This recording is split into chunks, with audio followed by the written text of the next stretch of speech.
نہ سڑکیں پکی تھی، نہ سڑکوں پر علامتیں لکھی ہوئی تھی، لوگ ستاروں کو دیکھ کر اپنی منزلوں کا پتہ لگایا کرتے تھے کہ مریخ ہے، اس طرف جائیں گے تو طائف مل جائے گا، یہ عطارد ہے ادھر جائیں گے جدہ مل جائے گا، یہ زحل ہے ادھر جائیں گے یمن مل جائے گا۔ اوپر آسمان کے ستاروں کو دیکھ کر اپنی منزل کا پتہ لگایا کرتے تھے۔ اللہ کے نبی صلی اللہ علیہ وسلم نے صحابہ کرام کو آسمان ہدایت کے ستارے قرار دیا، فرمایا جس طریقے سے دنیا کا مسافر ستاروں کو دیکھ کر اپنی منزل کا پتہ لگا لیا کرتا ہے، اگر کوئی طالب ہدایت آسمان ہدایت کے ستارے یہ صحابہ کرام ہیں انہیں دیکھ لے اور منزل کا پتہ لگا لے تو سیدھے وہ جنت کو چلا جائے گا، گمراہ ہونے کا سوال ہی پیدا نہیں ہوگا۔ صحابہ کرام کے راستے پر چلنا ایمان کے راستے پر چلنا ہے، ہدایت کے راستے پر چلنا ہے، جنت کے راستے پر چلنا ہے، نبی کے راستے پر چلنا ہے۔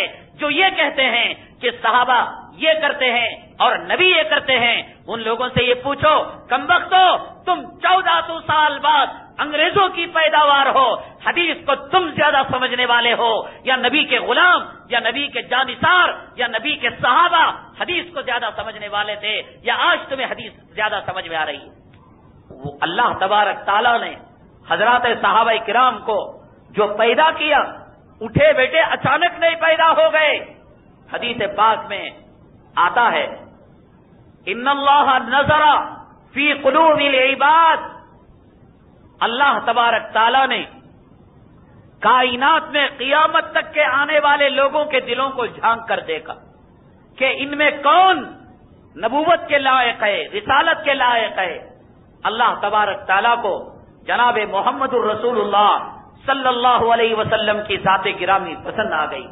اللہ تبارک تعالیٰ نے نبوت اور رسالت کا تاج نبی کریم صلی اللہ علیہ وسلم کو پہنایا۔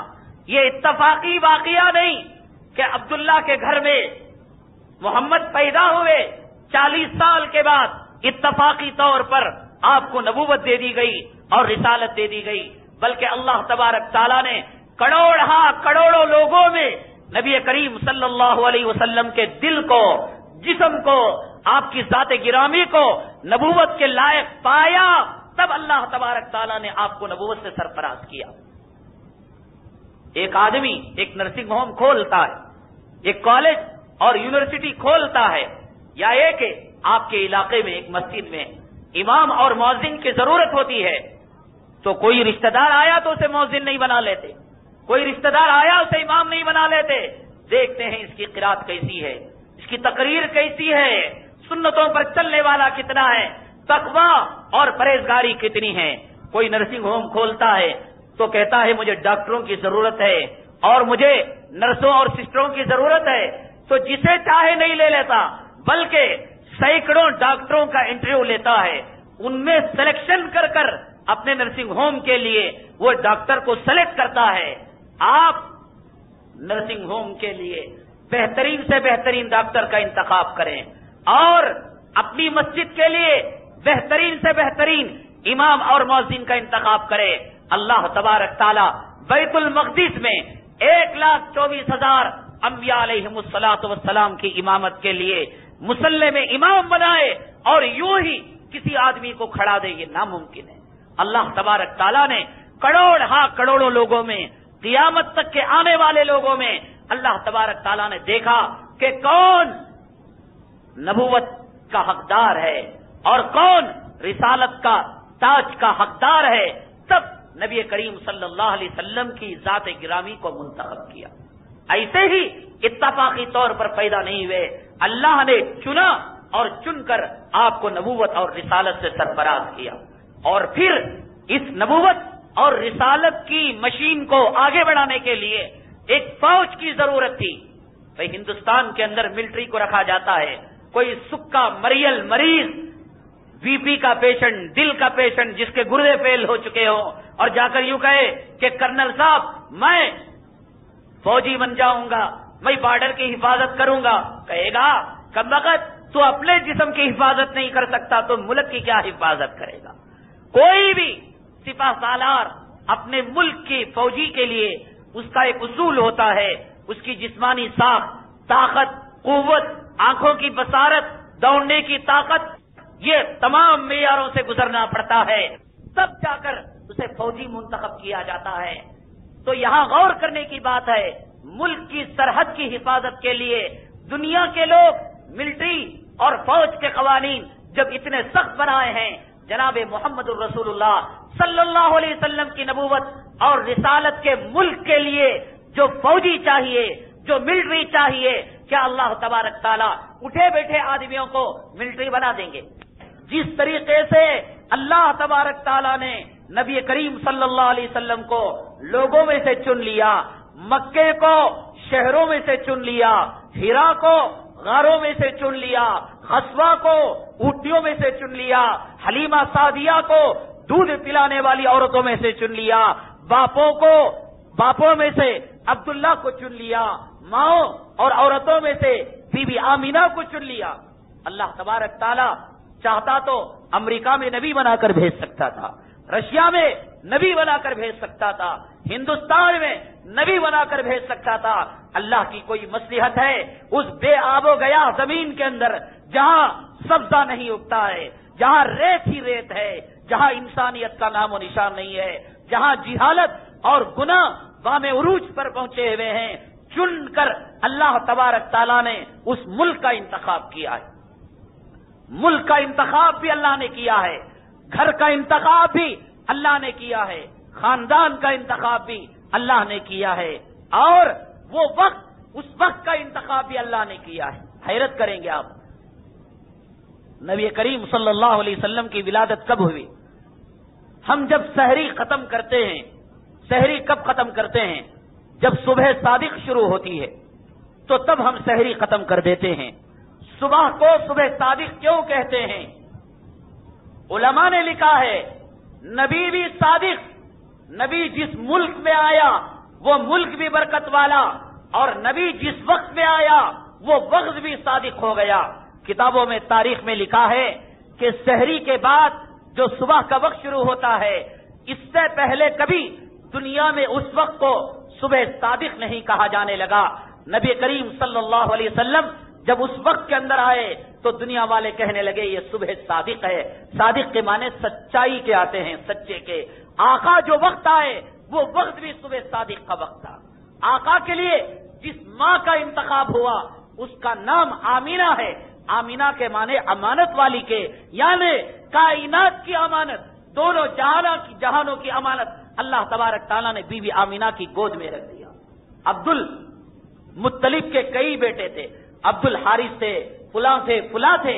اللہ تبارک تعالیٰ نے ان 11 بیٹوں میں سے نبی کریم صلی اللہ علیہ وسلم کے والد بنانے کے لیے عبداللہ کا انتخاب کیا۔ عبداللہ کے معنی آتے ہیں اللہ کے بندے۔ اگر عبد الحارث کا انتخاب ہوتا تو لوگ کہتے حارث کا بندہ، یعنی بت کے بندے کے گھر میں نبی پیدا ہو گیا۔ عجیب اتفاق، عبداللہ کے گھر میں پیدا ہوئے، آمینہ کے گود میں جنم لیا، اور صبح صادق کے وقت آئے۔ نبی بھی نرالا، نبی کے آنے کا وقت بھی نرالا، نبی کا والد بھی نرالا، نبی کی ماں بھی نرالی۔ نبی کو دودھ پلانے کے لیے سینکڑوں عورتیں آئیں۔ اس وقت کا رواج تھا کہ آس پاس کی دیہات کی عورتیں بچوں کو دودھ پلانے کے لیے آیا کرتی تھیں، لیکن انہوں نے کہا یہ یتیم بچہ ہے، پیدا ہونے سے پہلے باپ کا انتقال ہو گیا ہے، یہ کیا روپیہ دے گا، یہ کیا پیسہ دے گا۔ اس وجہ سے کسی نے منہ نہیں لگایا، بچے کو قبول نہیں کیا۔ انہوں نے بچے کو کیا قبول نہیں کیا؟ اللہ تبارک تعالیٰ کی مرضی نہیں تھی کہ جناب محمد الرسول اللہ صلی اللہ علیہ وسلم ایسی ویسی عورت کا دودھ کہیں نہ پی لیں۔ اس وجہ سے اللہ تبارک تعالیٰ نے ان کے دلوں میں بات ڈال دی، یتیم بچہ ہے، پیسہ نہیں ملے گا۔ حلیمہ سعدیہ ایک غریب عورت تھی اور ایک لاچار عورت تھی۔ کہا کہ چلو کوئی بچہ نہیں ملتا، میں کیسے اپنے ملک واپس جاؤں، اس یتیم بچے کو تو لے کر چلے جاؤں۔ تو یتیم بچے کو لے کر چلی گئی، لیکن آقا دو عالم صلی اللہ علیہ وسلم کو جب نبوت سے سرفراز کیا جاتا ہے، رسالت سے سرفراز کیا جاتا ہے، میرے کہنے کا مطلب یہ نبی کی ہر ادا نرالی ہے، ہر شان نرالی ہے۔ باپ ملا تو نرالا، ماں ملی تو نرالی، ملک ملا تو نرالا، دار الہجرت ملا تو نرالا، اور جو اونٹنی ملی وہ اونٹنی اتنی کمزور تھی، اتنی پتلی تھی کہ اگر کھڑی ہو جاتی بیٹھ نہیں سکتی تھی، بیٹھ جائے کھڑی نہیں ہو سکتی تھی، کھڑی ہو جائے چل نہیں سکتی تھی، لیکن میری نبی کی شان دیکھیے، اس اونٹنے پر بیٹھتے ہیں اتنی طاقتور ہو جاتی ہے کہ سارے فوج سے آگے نبی کریم صلی اللہ علیہ وسلم کی اونٹنی رہتی ہے، حتیٰ کہ آقا دو عالم صلی اللہ علیہ وسلم اسے کنٹرول اور قابو میں لانے کی کوشش کرتے ہیں۔ مختلف غار ہیں، اللہ نے میرے نبی کے لیے غار ثور کا انتخاب فرمایا، غار حرا کا انتخاب فرمایا، مختلف پہاڑ ہیں، اللہ تبارک تعالیٰ نے میرے نبی کریم صلی اللہ علیہ وسلم کے لیے احد کے پہاڑ کا انتخاب فرمایا، مختلف میدان ہیں، اللہ تبارک تعالیٰ نے میرے نبی کریم صلی اللہ علیہ وسلم کے لیے بدر اور احد کے میدان کا انتخاب فرمایا۔ ہر شان نرالی ہے۔ اتنی عورتیں دودھ پلانے سے رہ گئی، حلیمہ سعدیہ لاچار تھی، مجبور تھی، یتیم بچے کو لے کر چلی گئی۔ آقا دو عالم صلی اللہ علیہ وسلم جب نبوت سے سرفراز کیے گئے، رسالت سے سرفراز کیے گئے، اللہ تبارک تعالیٰ نے مختلف معجزے آقا دو عالم صلی اللہ علیہ وسلم کو عنایت کیے۔ اس میں سے ایک معجزہ یہ بھی تھا، آقا دو عالم صلی اللہ علیہ وسلم جب بات کیا کرتے تھے، تقریر کیا کرتے تھے، اس تقریر کے اندر ایک لذت ہوا کرتی تھی۔ آج سیاسی آدمی اگر بھاشن دیا کرتا ہے تو آدمی لالچ کے مارے تو چلا جاتا ہے، لیکن تقریر سننے کو جی نہیں چاہتا۔ آدمی کتنا بہترین مقرر ہو، کتنا شعلہ بیان مقرر ہو، کبھی نہ کبھی اکتا جاتا ہے، لیکن صحابہ کرام کے بارے میں آتا ہے، آقا جب تقریر فرماتے ہیں صحابہ کرام اس طریقے سے آپ کا بیان سنتے کہ پرندہ یہ سمجھتا یہ انسان نہیں ہے، کوئی پتھر کا مجسمہ ہے، کوئی درخت ہے، آ کر سروں پر بیٹھتا اور پھر اٹھ کر چلا جاتا۔ پرندہ کسی زندہ انسان کے سروں پر آ کر نہیں بیٹھتا، کیونکہ اسے ڈر رہتا ہے کہ انسان مجھے شکار نہ کر لے، لیکن صحابہ کرام اتنی توجہ کے ساتھ، اتنی یکسوئی کے ساتھ آقا دو عالم صلی اللہ علیہ وسلم کی بات سنتے کہ گویا پتھر کے تراشے ہوئے مجسمے تھے۔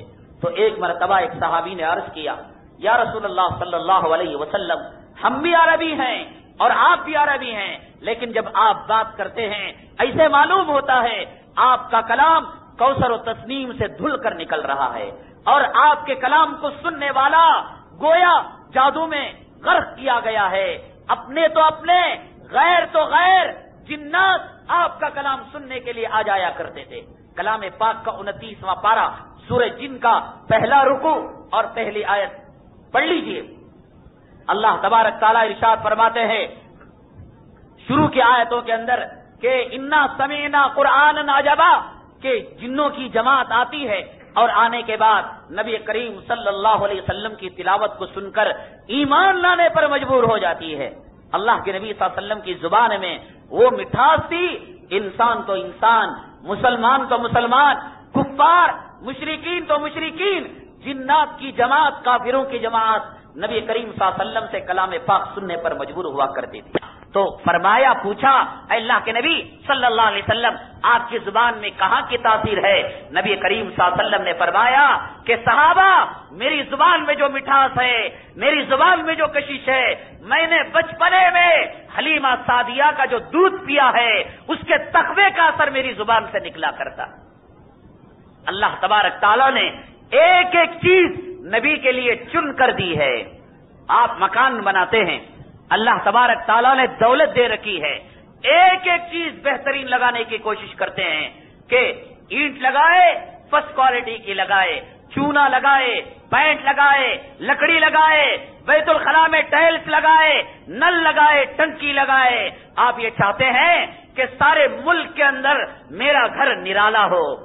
آپ اپنی بیوی کے لیے، اپنی لڑکی کے لیے جب داماد ڈھونڈتے ہیں یا بہن کے لیے بہن بھی ڈھونڈتے ہیں، کیا کوشش کرتے ہیں کہ خراب سے خراب مل جائے، بد سے بدتر مل جائے۔ کوئی دنیا کا باپ اپنی لڑکی کے لیے برا شوہر نہیں ڈھونڈتا، دنیا کا کوئی بھائی اپنی بہن کے لیے برا شوہر نہیں ڈھونڈتا۔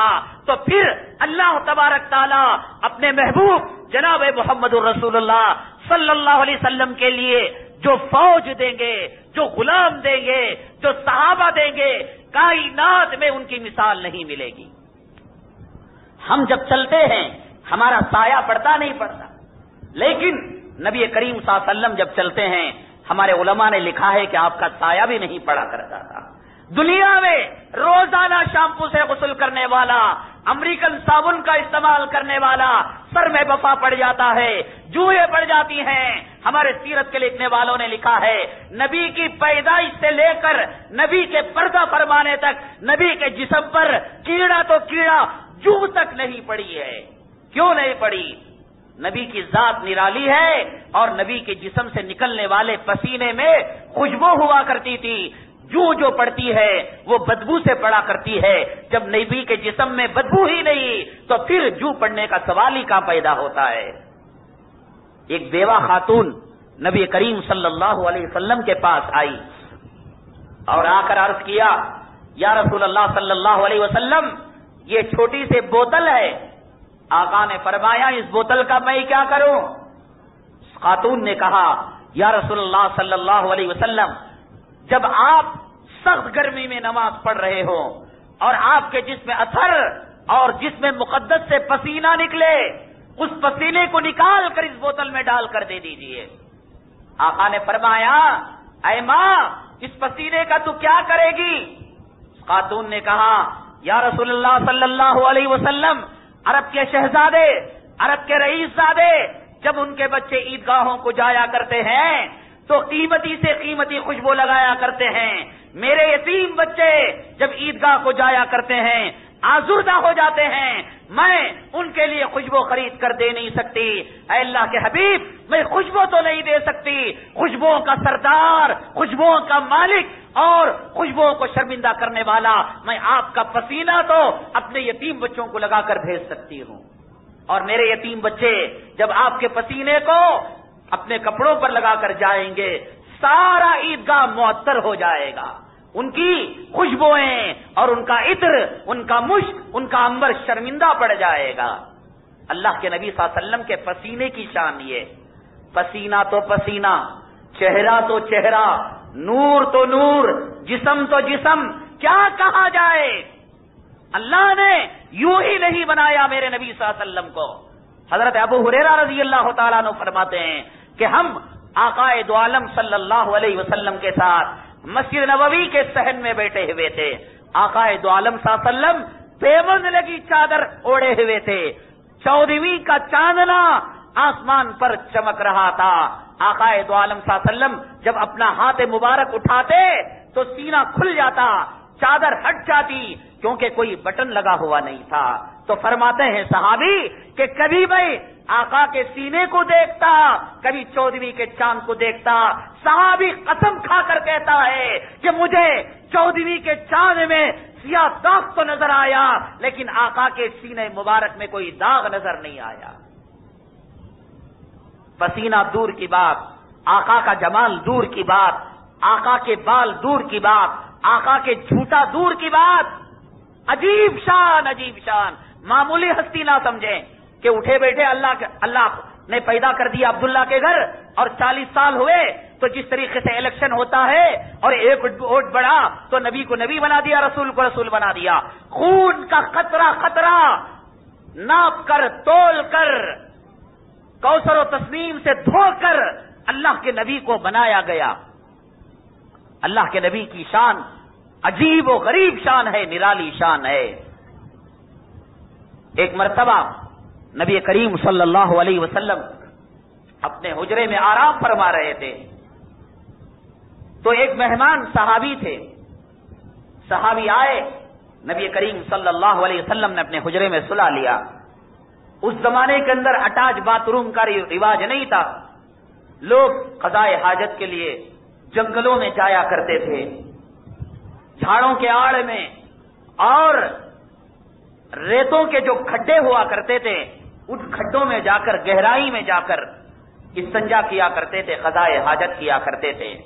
نبی کریم صلی اللہ علیہ وسلم کے تھوک تو دور کی بات، روایت میں آتا ہے ایک صحابی نے آ کر عرض کیا یا رسول اللہ صلی اللہ علیہ وسلم ہم نے اپنے گاؤں میں پینے کے پانی کے لیے کنواں کھودا لیکن وہ پانی اتنا کڑوا ہے کہ ہم اسے کھیتوں میں تک استعمال نہیں کر سکتے.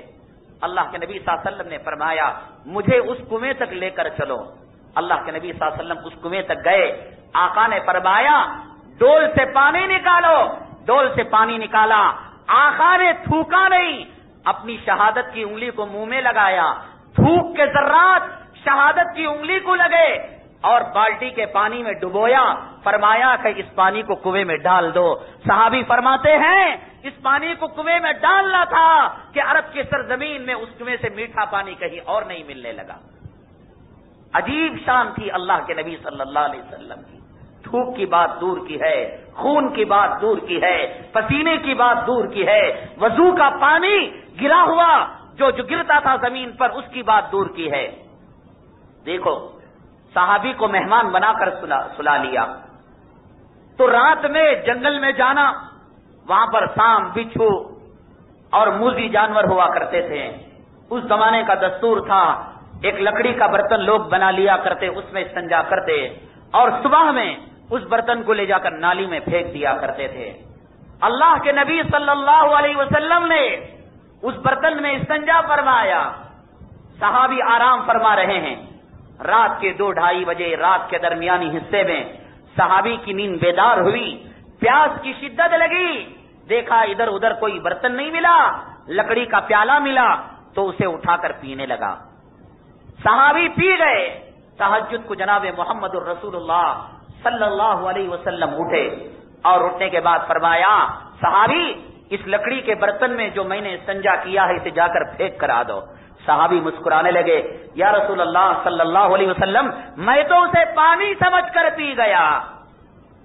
مانا چلو اندھیرے میں لکڑی کے اندر جو تھا اسے پانی سمجھ گیا, لیکن آدمی اگر استنجے کو منہ سے لگائے تو کیا استنجے کی بدبو نہیں آئے گی؟ کیا استنجے میں پانی میں فرق نہیں؟ صحابی کو اگر پوچھا جائے وہ جواب دیں گے عرب کے پانی کو ترازو کے ایک پلڑے میں رکھ دیا جائے, جناب محمد الرسول اللہ صلی اللہ علیہ وسلم کے استنجے مبارک میں جو مجھے لذت ملی, جو مجھے مزہ ملا, دنیا کے کسی پانی میں وہ مزہ نہیں ہے. آقا نے فرمایا کہ دیکھو انسان کا چاہے وہ نبی ہو رسول ہو اس کا استنجا پینا آئندہ کے لیے حرام ہے, لیکن چونکہ تم بھول کر پی چکے ہو اب اسے کوئی کچھ نہیں کیا جا سکتا کہ پیٹ پھاڑ کر نکال دیا جائے یا انیما دے دیا جائے یا نالی ڈال کر اسے مشین سے پانی نکالا جائے. اب کچھ کر نہیں سکتے. اتنا ہے آئندہ پینے کے لیے حرام ہے, لیکن تم پی چکے ہو تو مرتے دم تک تمہیں پیٹ کی بیماری نہیں آئے گی اور مرنے کے بعد تمہیں جہنم کی آگ تمہارے پیٹ کو نہیں چھوئے گی. نبی کے پیشاب کی تاثیر آپ نے دیکھی کہ پی لیا تو پیٹ کی بیماری مرتے دم تک نہیں, اور مرنے کے بعد اللہ کا عذاب پیٹ کو چھو نہیں سکتا. اور اسی طریقے سے ایک روایت میں آتا ہے کہ ایک صحابی نبی کریم صلی اللہ علیہ وسلم کے خون کو استعمال کر لیتے ہیں. اللہ کے نبی صلی اللہ علیہ وسلم کو معلوم ہوتا ہے تو آپ منع فرماتے ہیں آئندہ کے لیے حرام ہے کوئی استعمال نہ کرے, لیکن فرماتے ہیں کہ اگر تو نے پی لیا ہے تو پھر فرماتے ہیں کہ جہنم کی آگ تیرے لیے حرام ہے اور مرتے دم تک تجھے پیٹ کی بیماری نہیں آئے گی. نبی کے خون کی تاثیر, نبی کے پیشاب کی تاثیر. اور علماء نے لکھا ہے آپ کے بچے, ہمارے بچے یا ہم اور آپ قضائے حاجت کرتے ہیں تو جب تک ایک بالٹی پانی نہیں ڈالتے دوسرا آ کر وہاں بیت الخلا نہیں کر سکتا, بدبو آتی ہے, ناک میں کپڑا رکھنا پڑے گا, اس کی بیماری انفیکشن آنے والے کو ہو جائے گا. صحابی فرماتے ہیں اللہ کے نبی صلی اللہ علیہ وسلم جس زمین کے اندر قضائے حاجت فرمایا کرتے تھے اتنی خوشبو ہوا کرتی تھی کہ زمین اسے ہڑپ لیا کرتی تھی اور نگل لیا کرتی تھی, کھا لیا کرتی تھی. زمین کو بھی معلوم تھا یہ اللہ کے نبی کا قضائے حاجت ہے, اسے استعمال کر لیتے. میرے کہنے کا مطلب یہ اللہ نے جب نبی کو لباس دیا, لباس بھی کون سا دیا؟ یا ایھا المدثر قم فانذر وربک فکبر وثیابک فطہر. اے محمد صلی اللہ علیہ وسلم تمہارا کپڑا بھی نرالا, تمہاری چادر بھی نرالی, تمہارا اوڑھنا بھی نرالا, تمہارا بچھونا بھی نرالا, تمہارا خون بھی نرالا, تمہاری صورت بھی نرالی, تمہاری سیرت بھی نرالی, تمہارا ظاہر بھی نرالا, تمہارا باطن بھی نرالا, تمہارا ملک بھی نرالا, تمہاری اولاد بھی نرالی, تمہاری بیویاں بھی نرالی, تمہاری شان بھی نرالی. اللہ نے جب اتنی ساری خصوصیات میرے نبی کے لیے دے تو میرے نبی کے لیے جو ساتھی دے وہ ساتھی کا غدار دے دے, نافرمان دے دے. پسینے کو چن کر دیا.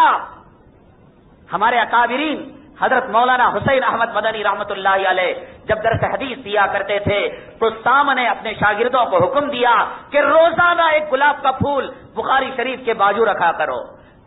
شاگردوں نے پوچھا حضرت کیوں؟ فرمایا ہمیں نبی کا پسینہ تو نصیب نہیں، لیکن ہم نے سنا ہے ہمارے نبی کے پسینے میں گلاب سے زیادہ پسندیدہ، گلاب سے زیادہ جو ہے بہترین خوشبو تھی، تو لہذا نبی کا پسینہ تو نہیں لا سکے، کم سے کم نبی کے پسینے والی خوشبو والا گلاب تو ہم دیکھ سکتے ہیں، سن سکتے ہیں. یہ شان ہے نبی کریم صلی اللہ علیہ وسلم کے پسینے کی. اللہ نے جب لباس نرالا دیا، روایت میں آتا ہے نبی کریم صلی اللہ علیہ وسلم ایک مرتبہ کہیں گلی میں تشریف لے جا رہے تھے. ابھی میں نے صحابہ کی بات نہیں کی ہے، اللہ نے ان کے بارے میں کیا کہا، نبی نے ان کے بارے میں کیا کہا، حدیث ان کے بارے میں کیا کہتی ہے، قرآن ان کے بارے میں کیا کہتا ہے، اور جنت میں ان کا مقام کیا ہے، ان کی قربانیاں کیا ہیں، ان کے مراتب کیا ہیں، ان کے درجات کیا ہیں، ان کے فضائل کیا ہیں، ان کے مناقب کیا ہیں. یہ دوسری بحث ہے. پہلی بحث تو یہ اللہ نے اپنے محبوب کے لیے ہر چیز فرسٹ کوالٹی کی دی ہے. آپ اپنی بہن کے لیے عمدہ شوہر تلاش کرتے ہیں، اپنے بیٹی کے لیے عمدہ شوہر تلاش کرتے ہیں. اللہ اپنے محبوب کے لیے غداروں کو دے دے، منافقوں کو دے دے، اللہ دشمنوں کو دے دے؟ نہیں. قیامت تک کے آنے والے لوگوں میں سے اللہ تبارک تعالیٰ نے صحابہ کرام کی جماعت کو نبی کی غلامی کے لیے منتخب کیا. یہ صحابہ کا حق تھا جنہوں نے نبی کی غلامی کا حق ادا کیا، یہ صحابہ کا حق تھا جنہوں نے نبی کی محبت کا حق ادا کیا، یہ صحابہ کا حق تھا جنہوں نے نبی کریم صلی اللہ علیہ وسلم کی جو ہے ایثار اور ہمدردی کا حق ادا کیا. آج لوگ کہتے ہیں اللہ نے ہمیں کیوں ظلم کے دور میں پیدا کر دیا، شرک کے دور میں پیدا کر دیا، کفر کے دور میں پیدا کر دیا، اور ارتداد کے دور میں پیدا کر دیا، انگریزوں کے دور میں پیدا کر دیا. اللہ ہمیں صحابہ کے دور میں کیوں نہیں پیدا کیا؟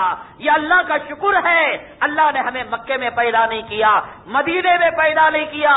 ورنہ کیا تم طاقت رکھتے ہو ابو بکر جیسی قربانی دینے کی؟ کیا تم طاقت رکھتے ہو حنظلہ جیسی قربانی دینے کی؟ کیا تم طاقت رکھتے ہو زبیر جیسی قربانی دینے کی؟ کیا تم طاقت رکھتے ہو عبد الرحمان ابن عوف کے فتنے جیسی طاقت رکھنے کی؟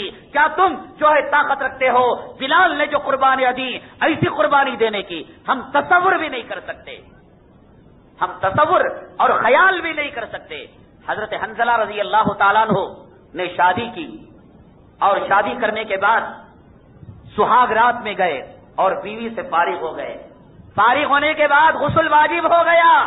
یہاں نبی کے منادی نے ندا لگائی، ایھا المسلمون ایھا المؤمنون انفروا فی سبیل اللہ، اے مومنو، اے مسلمانوں، اللہ کے راستے میں جہاد کے لیے آ جاؤ. آج کرکٹ کے میدان میں رہ کر، ٹی وی کے سامنے رہ کر تم نماز نہیں پڑھ سکتے، شادی کے محفل میں جا کر بھوکے کتوں کی طرح ہڈیوں پر ٹوٹنے والا ظہر کی نماز کو قضا کر دیتا ہے. آج سفر کرنے والا نمازوں کو چھوڑ دیتا ہے. حضرت حنظلہ جیسا ایمان کہاں سے لاؤ گے؟